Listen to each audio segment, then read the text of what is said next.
Pero palagay ko ang boboto lang na solid kay VP Sara, yung mga taga Davao. Oo. Si Ungab. Yung tatlong Duterte. Tatlong Dito ba Duterte. itong congressman? Oo.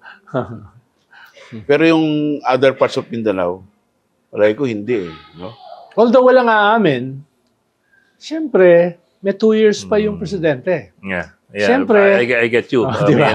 With the purse strings and all. Oo. But Ikalawa, hindi lang, ang usapin dito, hindi lang yung budget ng mga kongresista. Ang usapin dito, yung budget ng kanilang mga kamag-anak na mayor, governor, down the line, vice governor, mga dynasties, vice mayor, councilors, di ba? Dahil puro dynasties yan eh. Oo, correct. No? So, baka tamaan yun. Although, again, walang aamin na may ganyong klaseng pressure.